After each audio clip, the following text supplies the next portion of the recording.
Nós estamos em uma série de estudos sobre os profetas menores.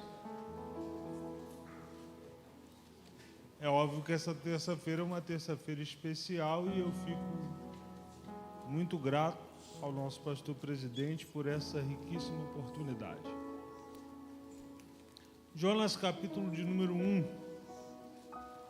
versículo de número 1 e 2, e se você puder manter a sua Bíblia aberta, eu agradeço.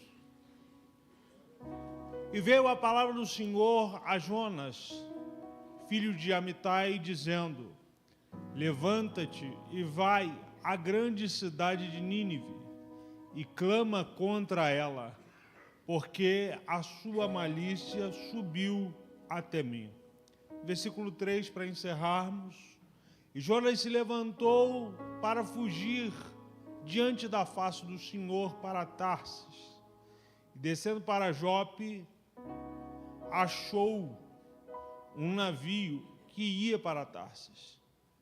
Pegou, pois, a sua passagem e desceu para dentro dele, para ir com eles para Tarsis.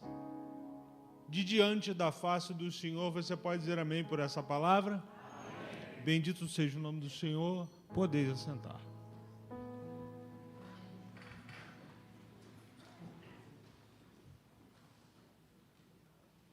É óbvio que a história do profeta Jonas é uma das histórias mais conhecidas da Bíblia, assim como Davi e Golias, e assim como a Arca de Noé. Nós aprendemos essa história ainda quando crianças, e é muito atrativo você ver um homem sendo engolido por uma baleia. Pastor, mas a Bíblia diz um grande peixe. É verdade. Mas Jesus, no capítulo 12 de Mateus, afirmou que era uma baleia. E se Jesus disse que era uma baleia, então é uma baleia. A verdade é que o profeta Jonas vem de uma família de profetas. O seu pai era um profeta, o Amitai. A verdade é que a Síria era um dos maiores inimigos de Israel, e não era só um dos maiores inimigos de Israel, mas era inimigo de todo o mundo antigo. E a Síria não era um país pequeno. Para você ter uma ideia, só a sua capital, chamada Nínive, tinha 1.500 guaritas em cima do muro. Um muro de 33 metros de altura. Para você ter uma ideia do que a gente está falando, o historiador Deodoro diz que ela tinha 100 quilômetros de diâmetro, 664 hectares. Era uma cidade chamada e considerada uma cidade fortaleza. Israel tinha sofrido muito na mão dos seus inimigos. E de repente, quando Deus visita a Jonas com a sua palavra, nos dá a entender que Deus queria que Jonas fizesse algo que para um profeta israelita era, sim, muito penoso. Jonas provavelmente viu amigos morrer na mão desse povo, familiares, quizá os seus próprios pais. E Deus chega a esse profeta e diz: olha, eu preciso que você clame contra essa cidade. E é óbvio que no final do livro você vai ver o discurso acalorado de Jonas para com Deus, porque Jonas sabia que a intenção primária de Deus não seria castigar essa cidade, mas seria perdoar essa cidade. Para ser honesto com você essa noite, parece que Deus estava querendo mais tratar de Jonas do que da cidade em si. A Bíblia diz que a palavra de Deus vem a Jonas, então Jonas é alguém que conhece a voz de Deus. E Deus lhe dá um endereço. E Deus sabia que ele tinha até dinheiro para pagar a passagem. E ele desce.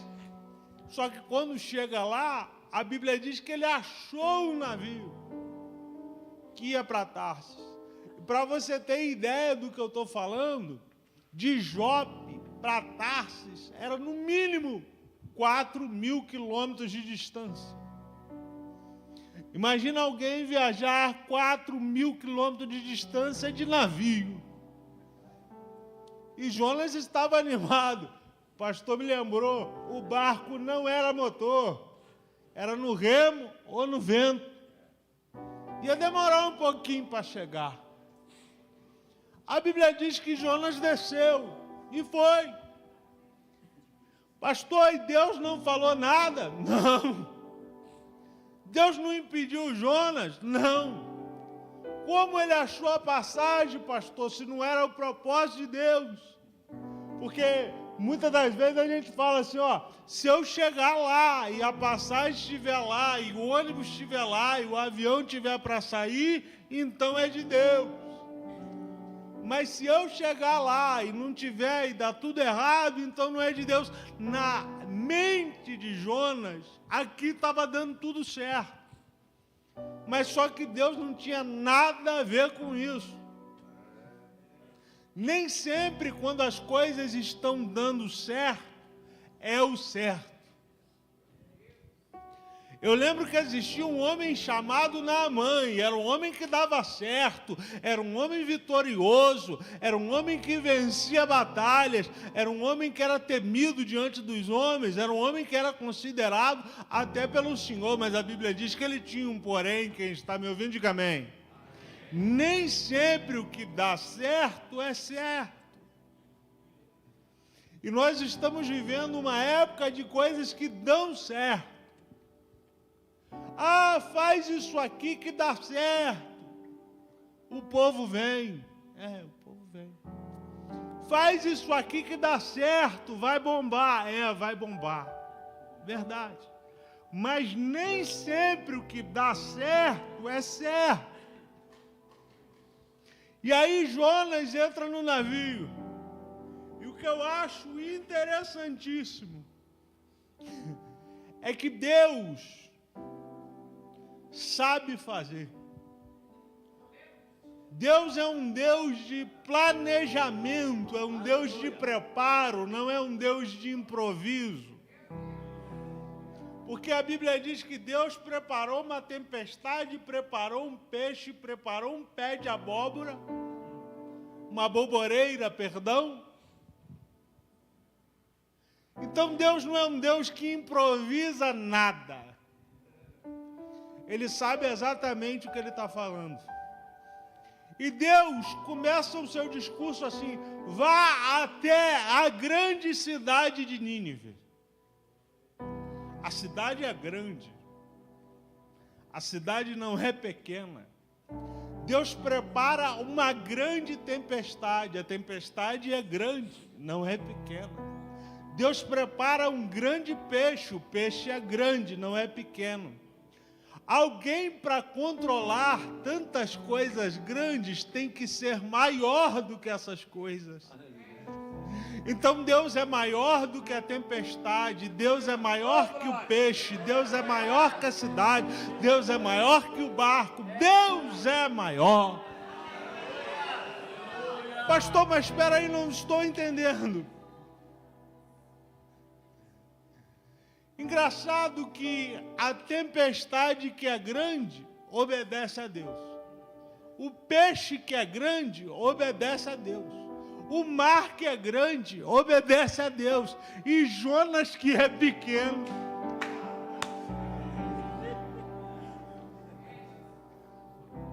Tudo que é grande está se curvando a Deus. E Jonas, pastor? Não, eu não vou. Eu não quero. E Deus fala assim: eu vou dar um tempo para você pensar. De repente, eu não sei em que altura do mar estava, começa uma tempestade. Irmão, não sei se você já teve a oportunidade de andar de barco. Mas quando você vê um marinheiro com medo do mar, é porque o negócio está estranho. É porque o negócio está esquisito e já perdeu o controle. Aí eles começam a jogar os alimentos, começam a jogar as coisas, começam a despejar e não dá certo. E alguém fala assim, olha, tem alguma coisa errada aí e não é no mundo material, isso é coisa espiritual, vamos lançar sorte aqui, porque tem alguma coisa errada aqui e a gente não está conseguindo achar pela ciência, pela normalidade, porque a gente olhou as estrelas, o céu estava aberto, estava tudo bom para viajar, a gente não saiu com um tempo bravo, o que está acontecendo aí? Busca todo mundo, e tem alguém no porão dormindo. Tem alguém no porão dormindo? Eles falam assim, poxa, esse cara está muito tranquilo para o que está acontecendo. Porque, geralmente, irmão, as tempestades que acontecem na nossa vida, me perdoe, mas elas vão acontecer, às vezes, depois de uma fala nossa. A sua fala, a minha fala, ela é capaz de gerar uma tempestade. Qual é a fala de Jonas que gerou uma tempestade? Não vou. E gerou uma tempestade que se perde o controle da coisa. Posso ser honesto com você e comigo? Muito cuidado com as suas palavras, para ela não gerar uma tempestade. Às vezes dentro de casa, no casamento, no relacionamento com os filhos está tudo bem, mas uma palavra tem o poder de gerar uma tempestade. E o sábio já dizia que a vida e a morte está no poder da língua. O apóstolo Tiago usa 6 ilustrações para falar sobre a língua. E ele fala assim, a língua é o menor órgão do corpo. Mas ele diz que é uma fonte de veneno. E ele diz que, como uma fagulha, ela é capaz de incendiar uma floresta inteira. Então, se nós tivermos cuidado com o que falamos, podemos evitar vários incêndios. Podemos evitar várias tempestades. E aí Jonas vem em uma crescente, ele diz, eu sou hebreu de hebreus. Sou um profeta do Deus Altíssimo, o Deus que criou o céu, a terra, e ele não se poupou, ele disse o mar. É por causa de mim. Mas eu não tenho coragem de me jogar daqui. Vocês me joguem. Sabe, irmão, na hora que a gente, eu e você, nós arrumamos o problema, arrumamos sozinho. Na hora de resolver, a gente quer chamar um batalhão e quiser ainda quer pedir ajuda de Deus. Você não arrumou o problema sozinho? Se joga sozinho. Não. Eu não me jogo sozinho, não. O engraçado é que eu nunca vi um coração tão duro de um profeta como de Jonas. Porque a expectativa dele era de morte. Ele tinha consciência de um comportamento errado, ele tinha consciência de que o seu comportamento estava provocando uma tempestade, mas ele não quer mudar de forma alguma o comportamento. Ele está dizendo assim: eu prefiro morrer do que entender que Deus está falando com a minha cabeça dura, assim, eu preciso mudar um pouco.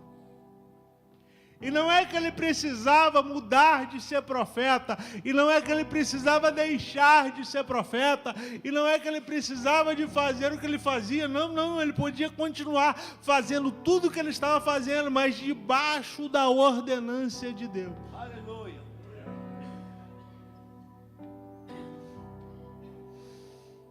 E aí eles falam assim: não, nós não vamos jogar você não. A gente não vai jogar você não. Mas o negócio foi apertando. Aí o pessoal pegou e jogou. E ele estava numa expectativa: daqui eu vou para a eternidade. Quando ele bate na água, aí a Bíblia diz: e veio um grande peixe. E pegou. E quando o pegou, a Bíblia diz, não sou eu que estou inventando, ele começou a orar.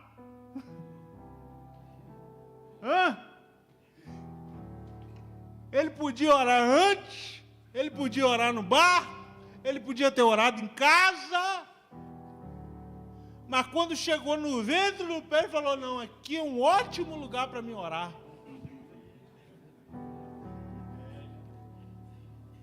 Não espera as coisas piorar para você orar, não. Já vai orando. Se tiver tudo bem, vai orando. Se tiver tudo mal, vai orando. Se tiver tudo mais ou menos, vai orando. E eu gosto de Deus, e me permita dizer isso aqui: Deus ouve oração até debaixo d'água. O homem está na profundeza do mar e ele começa a dizer alguns salmos e dizer uns salmos, e a Bíblia diz que a cabeça dele estava cheia de alga dentro do ventre do peixe. E por que, pastor, que o senhor destaca isso?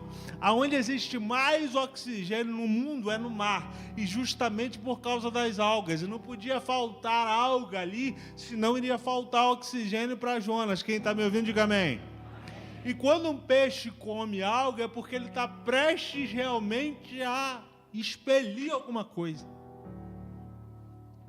Então Deus já tinha preparado tudo. E a cabeça dele com alga enrolada, e ele orando, e ele já tinha andado 3 dias para lá. Agora ele tem que andar 3 dias para cá. De jejum, no escuro, orando e voltando, da onde ele nunca deveria ter saído. Porque você pode pensar em sair, você pode pensar em abandonar, você pode pensar em largar tudo, mas Deus vai te achar. Você pode comprar uma passagem para o lugar mais distante do mundo. Deus vai estar lá te esperando com a passagem de volta e vai dizer assim para você: meu filho, volta, porque eu te quero é lá. Mas Deus, eu não estou aguentando mais. Aguenta.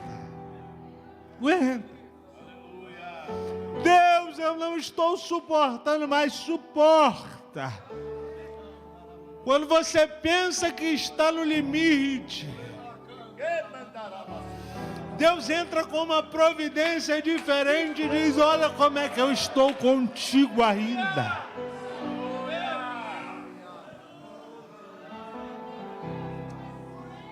Não sei porquê, irmão, eu estou sentindo uma presença de Deus diferente aqui.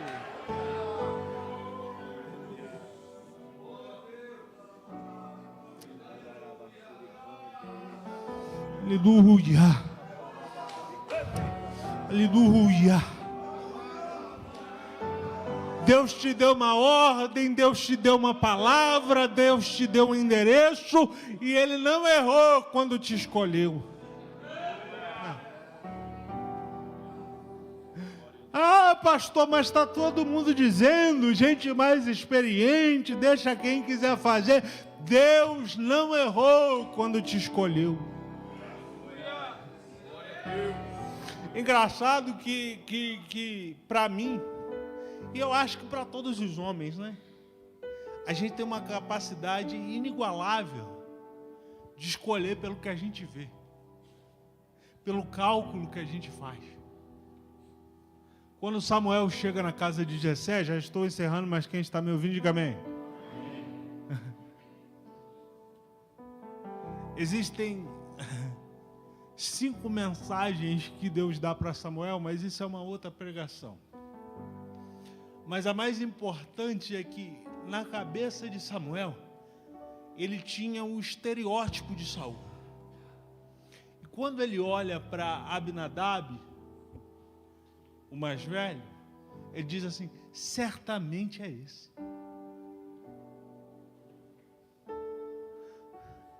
Pastor, mas como é que é isso? Samuel era um homem que ouvia a voz de Deus desde menino. Desde novo, ali com 12 anos de idade. E ele ouvia a voz de Deus tão intensamente que a Bíblia é capaz de afirmar que nenhuma das suas palavras caiu por terra. E por que não caiu por terra? Porque ele ouvia de Deus e falava. Ouvia de Deus e falava, ouvia de Deus e falava. Mas nesse dia, quando ele olhou, ele falou: certamente é esse. Quando ele ia virar o azeite, deu: ei! Não é esse não. Opa! Eu ouvi a voz de Deus aqui. Não é esse não? Não. Aí ele falou assim: Samuel, eu não vejo. Foi a primeira vez que Deus falou que não via alguma coisa. Na Bíblia inteira. Porque ele diz assim: eu não vejo como vê o homem. Pastor, como é que o homem vê? O homem vê o diploma. Pastor, como é que o homem vê? O homem vê a inteligência. Como é que... Pastor, mas isso é errado? Não, não é errado. Só que não é definitivo. Se puder dar uma melhoradinha na aparência, sem muita vaidade, faz isso. Cabelinho cortado, barbinha feita, ternozinho, problema não. Tá tranquilo. Precisa. Mas ele diz: eu não vejo como vê o homem, porque eu consigo ver o coração. Engraçado que não tinha exame de ultrassom, não tinha Doppler, não tinha nada. E Deus dizendo que via. Imagine, irmão, eu olhando para você, eu não consigo ver o seu coração. E Deus está falando de uma maneira muito mais aprofundada do que isso. Ele não está dizendo que vê o seu coração, um músculo de carne bombeando sangue, não.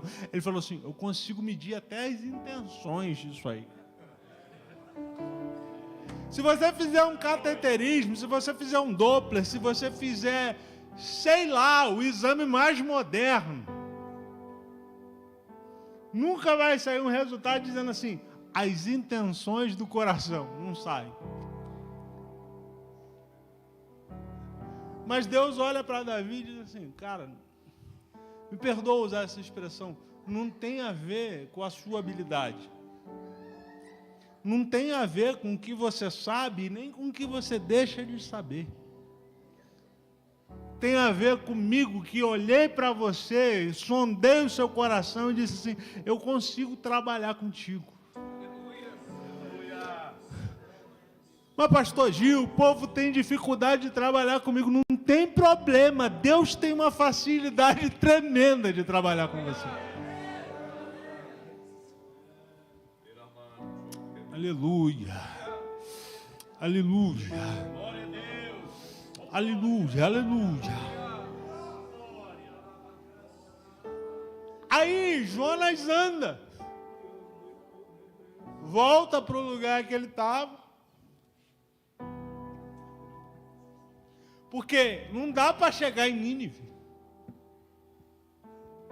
Como assim, pastor? O mar não chega em Nínive. Olha a geografia bíblica para você ver. Ele tem que voltar lá para Jope e pegar outro barco.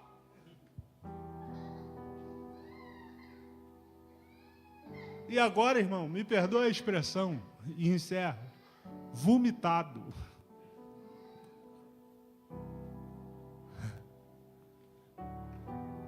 Separa outra passagem aí que não dá para discutir com Deus, não.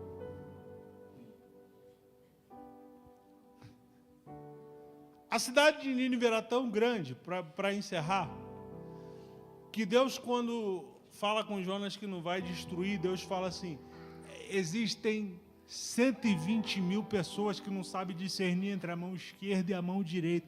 O que Deus está falando assim? Só de criança aí, tem 120 mil.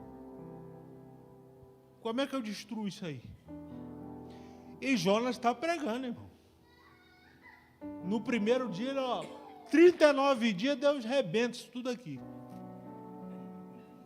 Rapaz, tem uma viúva ali para você visitar. E Jonas está falando o seguinte para Deus. Ele não está falando para ninguém, não. Ele está falando para Deus. Deus, me mata, porque eu não aguento ver esse povo salvo. Capítulo 3... Lê lá para você ver, ele está afirmando, eu não aguento ver esse povo no céu, não. O Senhor me mata, me leva antes, que está complicado demais. Aí ele completa o percurso da cidade e sai. Depois dos 40 dias. Mas aí o povo já está de jejum, o rei falou que até criança de berço não podia ser alimentada, e falou que gado e que animal, falou, não.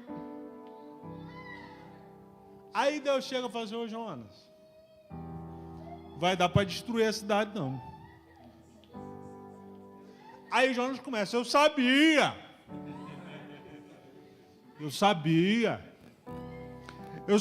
que o Senhor é um Deus misericordioso, eu sabia que a intenção do Senhor não era acabar com esse povo. Eita glória! Eu sabia. Quando eu peguei o navio, aí ele começa um diálogo franco com Deus, irmão. Ele era homem demais. Ele falou assim, eu sabia. Quando eu peguei o peixe lá, é porque eu já sabia do que ia acontecer aqui. Deus está ouvindo, paciente. Mas vai dar os 40 dias, eu vou botar uma barraca aqui do lado de fora, porque eu quero que passe os 40 dias, eu quero ver que o Senhor não vai destruir essa cidade, porque aí eu saio falando para todo mundo, viu o que Deus fez comigo?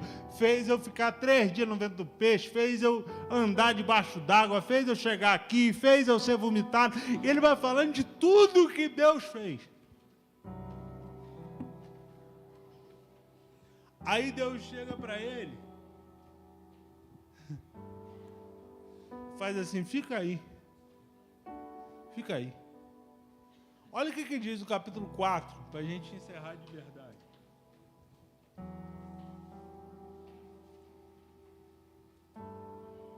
Capítulo 4. Deus faz uma planta, bota por cima da cabeça do Jonas, e ele fica feliz demais. A Bíblia diz que ele se alegrou. O único dia que ele ficou alegre. Sombra e água fresca, quem não quer? Aí a Bíblia diz que Deus mandou um verme. Para nós que é da roça, uma vassourinha, né? E do mesmo jeito que brotou, secou. Porque o mesmo Deus que dá é o Deus que toma, viu? Cuidado. Zela. Zela do que Deus te deu, ministério que Deus te deu, família que Deus te deu, zela. Zela. Porque o mesmo Deus que dá é o Deus que toma. Aí a Bíblia diz assim, versículo 8. E aconteceu que, aparecendo o sol, Deus mandou um vento calmoso, oriental, e o sol feriu a cabeça de Jonas, e ele desmaiou. E desejou com toda a sua alma morrer. Ô Deus, me mata. Acaba comigo. Ele chega no extremo, irmão. E o pior é que você não sabe qual é o final dessa história. Porque é o único livro da Bíblia que termina com uma interrogação. E Deus perguntando para ele: é razoável essa sua ira, rapaz?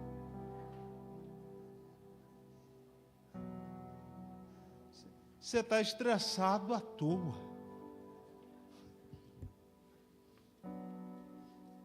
Fica nervoso não. Você teve compaixão de uma boboreira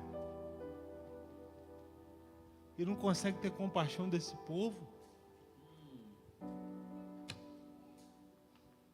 Deus não queria tratar com Nínive. Deus queria tratar com Jonas.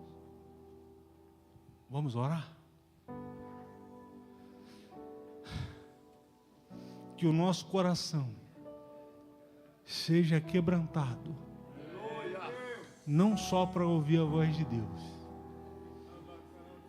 mas para obedecer a voz de Deus, mesmo quando a vontade dele for contra a nossa vontade. E eu quero profetizar de olhos abertos. Eu quero profetizar de olhos abertos e sem falar em língua estranha, porque eu sei que o Espírito de Deus está sobre mim. Eu não preciso encenar. Há um período de paz vindo para a sua casa, vindo para o seu ministério, vindo para a sua vida. Pastor, o Senhor garante? Garanto. A Bíblia diz que ai do profeta que profetizar em nome de Deus aquilo que Deus não mandou falar. E eu não sou criança. Vem um tempo de paz para a sua vida chegando aí. Pai, nós oramos em nome de Jesus e te damos graça que esse tempo de paz se concretize na vida de cada um aqui presente, na família de cada um presente, no ministério de cada obreiro aqui presente. Ó Deus, o Senhor é um Deus que dá uma paz que excede todo entendimento. Nos ensina, Senhor, mais uma vez, porque o Senhor está aqui como nosso professor. Só quem pode dizer, diga amém.